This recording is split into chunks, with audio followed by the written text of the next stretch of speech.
ये क्या भैया, ना आपने सारे नाते रिश्तेदारों को न्योता दिया और ना ही भोज का आयोजन सही तरीके से रखा।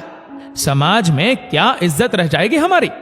अरे पैसे कम पड़ रहे थे तो एक बार बोल दिया होता, मैं ही कुछ इंतजाम कर देता। मेरे ससुर जी भी पापा की 13वीं पर आने वाले हैं। वो क्या कहेंगे कि उनके दामाद ने अपने पिता की 13वीं भी ढंग से नहीं की। आप सबको तो पता ही है कितने बड़े आदमी है वो। मेरी क्या इज्जत रह जाएगी उनके सामने। कमल का छोटा भाई विमल अपनी ही रो में बोलता जा रहा था। मनोहर जी को गुजरे आज 11 दिन हो गए थे। पिछले 2 साल से वो बहुत पीड़ा में थे। कैंसर की बीमारी में एक एक दिन सालों की तरह गुजर रहा था। उनके बड़े बेटे कमल और बहू मीना ने अपने पिता की सेवा और इलाज में अपनी तरफ से कोई कसर नहीं छोड़ी। किराने की दुकान में इतनी ज्यादा कमाई तो नहीं थी, लेकिन फिर भी जितना बन पड़ा उसमें उन्होंने कभी अपना हाथ पीछे नहीं खींचा। बड़ा बेटा कमल अपने माता पिता के साथ ही रहता था और छोटा बेटा जब से पढ़ लिख कर शहर में इंजीनियर बना था, कभी पलट कर अपने घर का रुख नहीं किया। नौकरी अच्छी थी तो बड़े घर की बेटी का रिश्ता भी आ गया था। अब तो विमल के और भी पंख लग गए थे। पिता की बीमारी का पता होने के बाद भी कभी उसने उनके इलाज और देखभाल की जिम्मेदारी नहीं ली। एक बार कांता देवी ने कहा भी, बेटा कमल का हाथ थोड़ा तंग रहता है, ऊपर से तेरे पिताजी की बीमारी पर बहुत पैसा खर्च हो रहा है, तू थोड़ी मदद कर दे तो उसे राहत मिलेगी। इस पर पलटते हुए विमल बोल पड़ा, माँ आपको क्या पता, मेरी कमाई से ज्यादा तो मेरा खर्च है। आप लोग तो यहाँ पुश्तैनी मकान में रहते हो, लेकिन मुझे तो हर महीने फ्लैट का किराया भी देना पड़ता है। आगे मेरा परिवार भी बढ़ रहा है तो खर्चे भी बढ़ रहे हैं। फिर इस बीमारी का क्या पता पापा ठीक हो ना हो, बेकार में लूटने पुटने से क्या फायदा। बेटे के मुंह से ऐसी बात सुनकर कांता जी ने कभी दोबारा उसे किसी प्रकार की मदद के लिए नहीं टोका।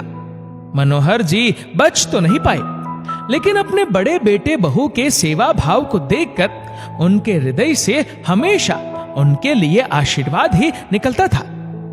कांता देवी पति की मृत्यु से आहत थी, ऊपर से आज मनोहर जी की 13वीं पर आए विमल के मुंह से ये सब सुनकर उन्हें बहुत बुरा लग रहा था।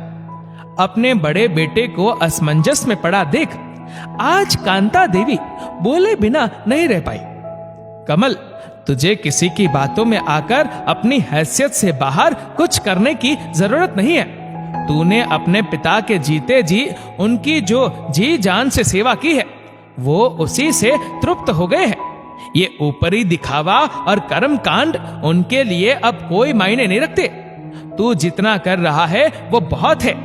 तेरे पिताजी की आत्मा तो तेरी सेवा से ही तृप्त हो गई है बेटा। बस 5 ब्राह्मणों को भोजन करा दे और अपने पिता का तर्पण कर दे।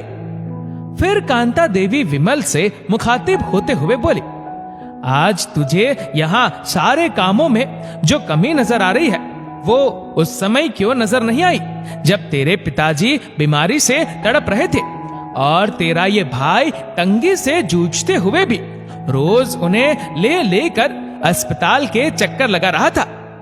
अपने दिन के चैन और रातों की नींद की भी परवाह नहीं थी इसे।